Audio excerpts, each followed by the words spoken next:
what's going on everybody? Sam Brown here at elitefts, once again, going over a piece of equipment that I do not think gets as much respect as it deserves. We're gonna be going over the back extension today. All right, Alex, jump right on. So the back extension, first off, it's not the best name because you're not really trying to extend at your back. The focus of the back extension should be to get more muscle development in your hamstrings and your glutes. That's at least how I program it in. If you want to, so just do a regular rep, don't think about it too much. If you notice here, he is extending through his lumbar spine. Right down here, so do a couple more reps. You'll see him come down and hyperextend, right? If you want to work your erectors, I guess you could do it this way, but at the end of the day, there's a much better way of performing this exercise. So first and foremost, we want to make sure that the pad height is correct. Luckily enough for us, we've already set it up. We want it just about at the height of your hips, so at the top of your hip bone. And if your aim is to get more glute and hamstring activation, we need to start at the bottom of the movement. So Alex, I'm going to have you go all the way down. Relax your upper back, kind of like let it dangle. What we're going to be focusing in on here is we're not going to be doing the movement from his lower back. That can potentially have negative impacts down the road if you're constantly flexing and extending at that lumbar spine. Instead, we're going to have Alex think about creating a straight and neutral spine. Right there, good. And all the movement is going to be coming from the hips and the glutes. So, Alex, what I want you to think about is go all the way down. From that position, I want you to think about just squeeze the glutes, bring yourself up just about right there. So you don't need to go all the way up, so show all the way up, because if you notice, so go down, we'll do that nice and slow, all the way down, squeeze the glutes all the way up. The end of that motion actually is coming from the middle of his back. That's not what we're looking for. So Alex, you can relax all the way at the bottom. What we really want to focus in on is just the glutes, hamstrings, all right? So Alex, one more time, relax all the way. Squeeze the glutes right there, going to full hip extension, which is about right here. That's as far as you need to go, because after that, you're going to start activating lower back, erectors, and that's not the name of the game. So you can stand up, you can relax here. That itself, if you can nail down that form, you're going to notice immediately you're getting more bang for your buck on that exercise. But if that's too easy and you get to a point where you can start adding weight, there's a few ways that you could actually do that. First and foremost, very simple. Merely adding weight on the chest. So Alex will demo. So cross it. Holding weight nice and tight to your chest, keeping that same form, keeping that neutral spine, squeezing the glutes. That's as far up as you need to go. Perfect. A couple reps there. Excellent. And rest. So that's kind of phase one of adding resistance to the movement. Phase two is actually, you're going to be putting the weight behind your head. Alex, I apologize for this in advance. So this is going to go behind my head. Just behind your head. Okay?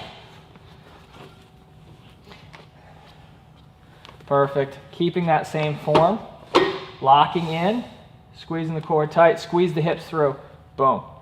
And as you notice, there's a little shaking here because he's using the same weight, but based on the position of that weight, it's much, much more difficult.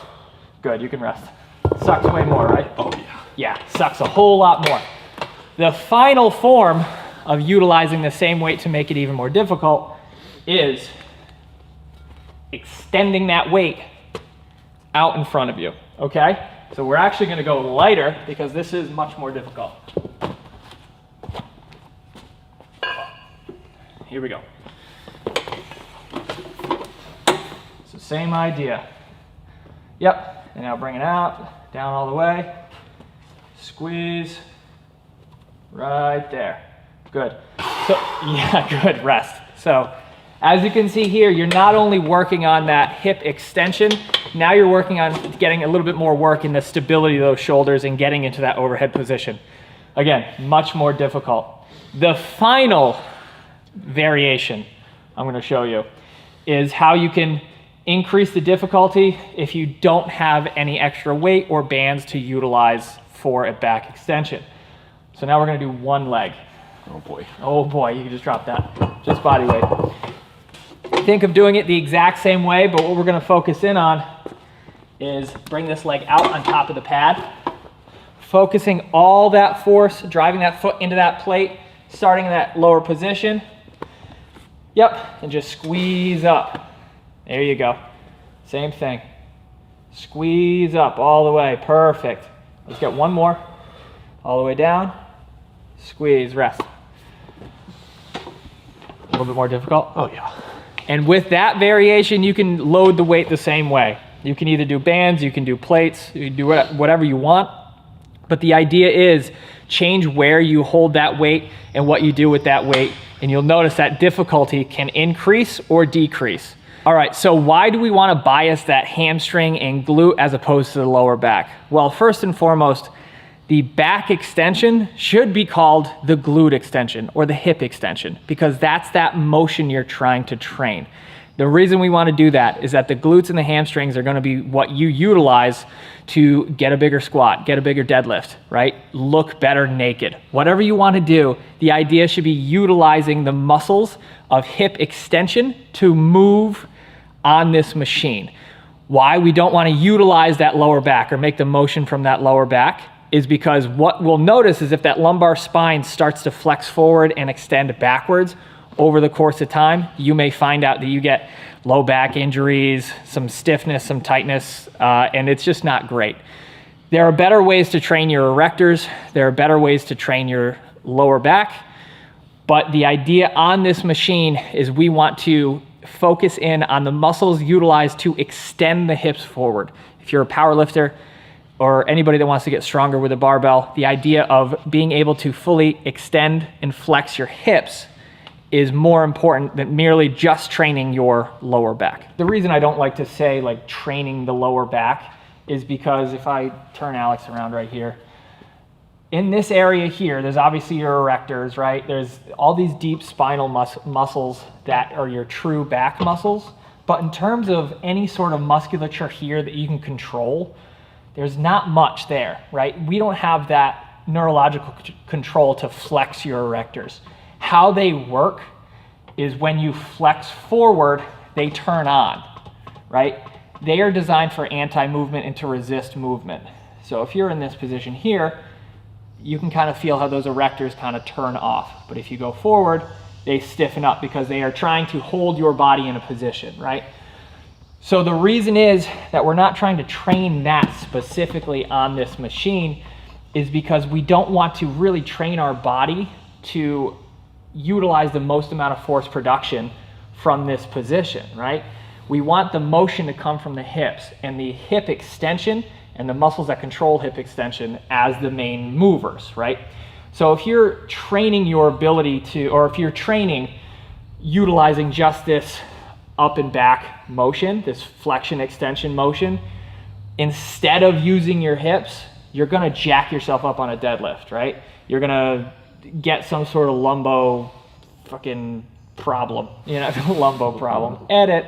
What you're gonna do is you're gonna find that you're putting more pressure into the structure of your lumbar spine as opposed to the function or the musculature that controls that hip extension, which is the glutes and like the hamstrings, okay? So the idea is we want to train using this machine the same way that we want to train utilizing a barbell.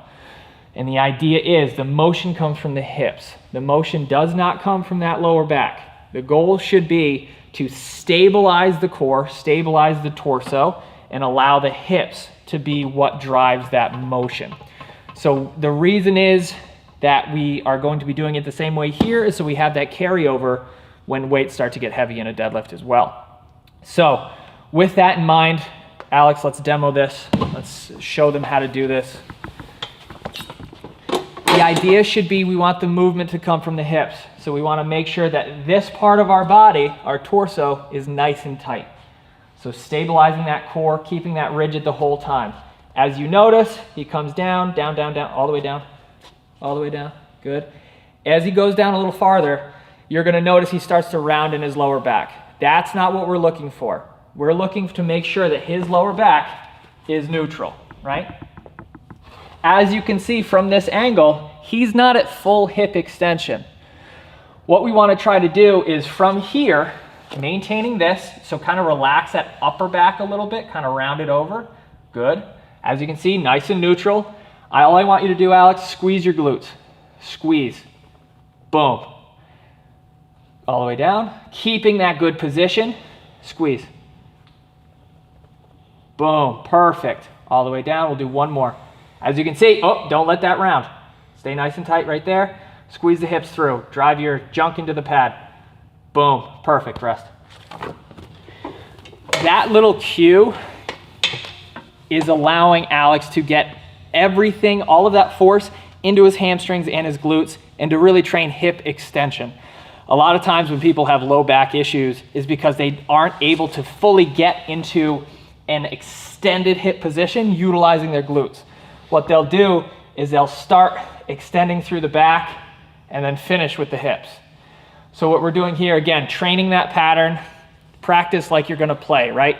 So if we can perfect that pattern on a Elite FTS back extension machine, you're gonna find that you're gonna get more carryover into your deadlift. And that's what we're really looking to do.